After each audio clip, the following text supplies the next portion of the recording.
menyala bangku. Agus lagi. Nama Agus di akhir tahun ini sedang menyala, gengs. Kira-kira siapa nih top 3 Agus yang paling menyala di akhir tahun ini ya, gengs? Ternyata si Agus Buntung ini sering membawa wanita ke dalam homestay itu. Sehari itu bisa 2-3 cewek, gengs. Gila sih. Secara logika dengan keadaan seperti ini, bagaimana Secara logika. seksual atau pemerkosaan, sedangkan dia tidak bisa benar-benar buka celana, buka baju. Setelah gue melihat beberapa video si Agus Buntung ini, gengs, gue yakin apa yang dikatakan Agus Buntung ini ya semua itu ya sebuah pembelaan doang gitu ya. Mengaku kalau dia itu bukan pelakunya dan bagaimana bisa saya tidak punya tangan, mandi saja masih dimandiin orang tua, pakai baju dipakein orang tua, cebokin orang tua, gimana bisa saya melakukan perbuatan yang seperti itu. Nah sekarang kalau kita lihat video-video si Agus Buntung ini, dia bisa melakukan buka makanan sendiri juga bisa ya pakai kakinya gitu kan. Main alat musik bisa, naik motor bisa ya kan. Pengakuan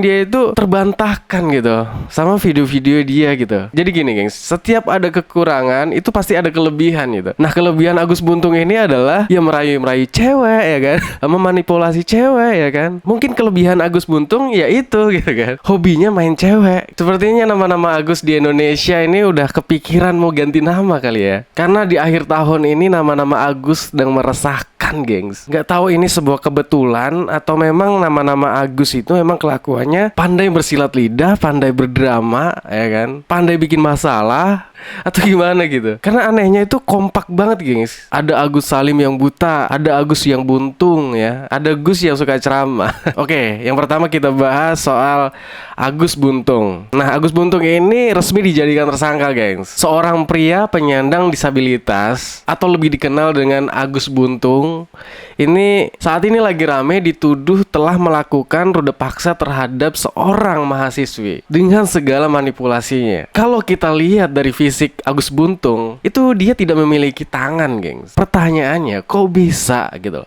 Seorang yang buntung tidak memiliki tangan bisa melakukan perbuatan ruda paksa gitu terhadap mahasiswi gitu. Kok bisa gitu? Mungkin sebagian orang berpikir ini gak masuk logika gitu ya. Tapi semua itu tidak ada yang tidak mungkin ya. Pihak kepolisian juga gak sembarangan menetapkan seseorang menjadi tersangka kalau tidak memenuhi unsur-unsur yang bisa membuktikan kalau seseorang ini adalah pelakunya gitu ya. Masa ya gak ada bukti-buktinya lalu dia dijadikan tersangka gitu. Dari Polda NTB juga sudah klarifikasi ya. Setelah gue melihat beberapa video si Agus Buntung ini, gengs, gue yakin apa yang dikatakan Agus Buntung ini ya semua itu ya sebuah pembelaan doang gitu ya. Mengaku kalau dia itu bukan pelakunya dan bagaimana bisa saya tidak punya tangan, mandi saja masih dimandiin orang tua, pakai baju dipakein orang tua, cebokin orang tua, gimana bisa saya melakukan perbuatan yang seperti itu. Nah sekarang kalau kita lihat video-video si Agus Buntung ini, dia bisa melakukan buka makanan sendiri juga bisa ya pakai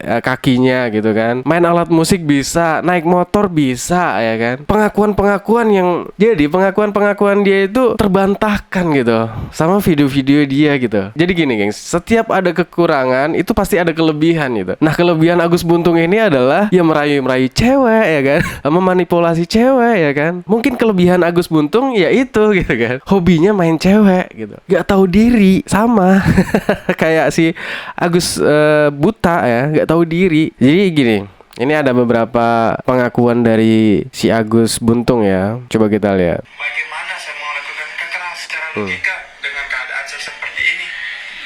Bagaimana saya Secara mau logika. seksual atau pemerkosaan, sedangkan dia tidak bisa benar-benar buka celana, buka baju.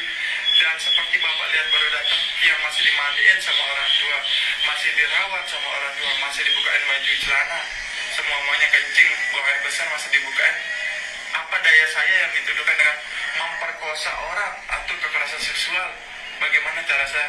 Dan itu kan kalau memang terjadi itu, dia bisa melawan, bisa mendorong dan sebagainya. Kenapa kok bisa begini? Jadi saya memohon untuk para rekan TV Ya itu pembelaan dia aja ya. Menunjukkan dirinya tidak bisa apa-apa, ya itulah membuat masyarakat ini bingung gitu loh. Percaya, oh ya juga ya kan, secara logika nggak masuk akal juga kalau si Buntung ini melakukan ruda paksa gitu kan. Jadi gengs, melakukan perbuatan kejahatan itu ya banyak banget caranya ya. Walaupun dia dengan keterbatasan tidak punya tangan atau apalah ya, tapi dengan cara-cara manipulatif ya, memperdaya seseorang gitu, atau intimidasi atau pengancaman, itulah yang dilakukannya gitu loh. Kalau menurut gua si Agus Buntung ini benar-benar pandai membuat alibi-alibi ya, seolah-olah dia itu adalah korban gitu ya. Yang awal-awal dia tidak mengakui, kesini, oh iya kak, saya ada melakukan perbuatan itu, tapi atas kemauan sama-sama suka gitu. Tapi ternyata korban telah diperdaya dan diancam ketika si Agus Buntung ini di dalam homestay ya. Si korban ini mencoba untuk melawan, mencoba untuk menolak ya ajakan si Agus Buntung ini, tetapi di situ di dalam kamar homestay itu terjadi pengancaman terhadap korban, gengs. Kalau kamu berteriak, kita akan dinikahkan gitu. Dengan ancaman-ancaman segala macam, banyak pokoknya ancaman-ancaman yang membuat si korban ini tidak bisa berbuat apa-apa lagi selain diam gitu ya. Akhirnya si Agus Buntung ini melakukan rudak paksa secara leluasa gitu, dan mencengangkan kita semua, gengs. Dari pengakuan pemilik homestay ya, penjaga homestay, dan ternyata si Agus Buntung ini sering membawa wanita ke dalam homestay itu. Sehari itu bisa 2-3 cewek, gengs. Gila sih. Ini wah, Agus ini nama Agus sedunia ini sedang tidak baik-baik saja, gengs ya. Sedang menyala bangku. Gara-gara Agus ya, gara-gara nama Agus semua jadi heboh ya. Ini harus benar-benar dijaga ini nama-nama Agus ini ya.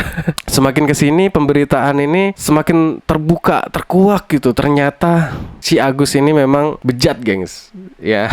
Setelah viral kejadian ini, korban-korban yang lain itu ikut bersuara dan melakukan pelaporan gitu. Hingga saat ini baru 13 korban, gengs ya, yang sudah melaporkan. Buset dah ya. Dengan keterbatasan lu bisa melakukan, bisa banyak korban yang lu perdaya gitu. Ilmu apa yang lu gunakan ini ya? Nah, ini ada kita coba lihat dari pengakuan pendamping korban ya. Gimana dia cara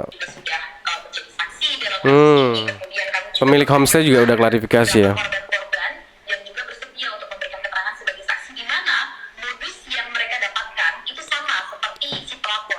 Jadi dan tidak hanya sampai di situ, sebenarnya memang di kasus ini hanya ada 3 korban yang terlibat, 1 adalah pelapor, 2 adalah saksi. Kemudian di luar 3 orang ini ada banyak juga korban-korban yang sudah berhasil kami identifikasi seperti itu, dan itu buset dah. Terakhir update sampai hari ini, dan bisa bertambah lagi karena terakhir kami dapatkan ada 3 korban baru juga, dan 3-tiganya adalah usia anak seperti itu, dan kami sedang mencoba untuk tracing. Wah, ini teman-teman dari LPA Kota Mataram juga. ini wajib dihukum berat sih ya, karena anak-anak di bawah umur kan. Ini udah skandal Agus Buntung ini. Buset dah, si Agus menyala. Nah, namanya pelaku ya nggak mungkin juga dia mau mengaku ya kan. Lebih 13 orang lah diduga ya. 13 orang, gengs. Kayaknya yang udah mulai speak up, tapi kayaknya yang baru resmi kayak membuat laporan baru berapa orang tuh, saya lupa deh ya datanya ya. Tapi artinya nggak cuma satu, bukan cuma satu nih korbannya. Ini Ada beberapa gitu ya, dan ternyata keterangan dari ada seorang pemilik kayak losmen gitu homestay bahwa si terduga pelaku ini dia sering gitu ke sana. Kan? Cerita dari korban sih kan. Jadi, gengs, benar kan? Dari pemilik homestay sendiri sudah memberikan kesaksian ya, kalau si Agus Buntung ini sering banget check in gitu ke homestay tersebut dengan bergonta-ganti cewek gitu setiap harinya. Luar biasa skandal si Agus Buntung ya. Gila sih. Wah, gila sih. Ternyata di balik kekurangan si Agus ada kelebihan bisa memperdaya banyak cewek ya. Gila sih. Kayaknya nih ya, kayaknya ada manipulasi psikologis. Betul. Jadi prinsipnya teman-teman, manipulasi itu adalah suatu tindakan yang dilakukan bertujuan, jadi dengan sengaja untuk mempengaruhi atau mengendalikan Pikiran seseorang ya. dan manipulasi ini nih bisa menggunakan berbagai teknik gitu Benar-benar ya. rayuan, dipuji, atau dengan intimidasi ya, dengan ancaman gitu. Itu Ya mungkin bisa berupa mungkin dengan ancaman, wah kamu kalau nggak begini-begini tidak melakukan hubungan seks dengan saya, kamu akan sial seumur hidup. Terus bla bla bla ya. Terus kamu tuh akan sial lah, tidak akan mendapatkan jodoh gitu kan. Kamu kalau mau hidup kamu tidak sial, kamu harus melakukan hubungan badan dengan saya. Woi, gitu mungkin ya.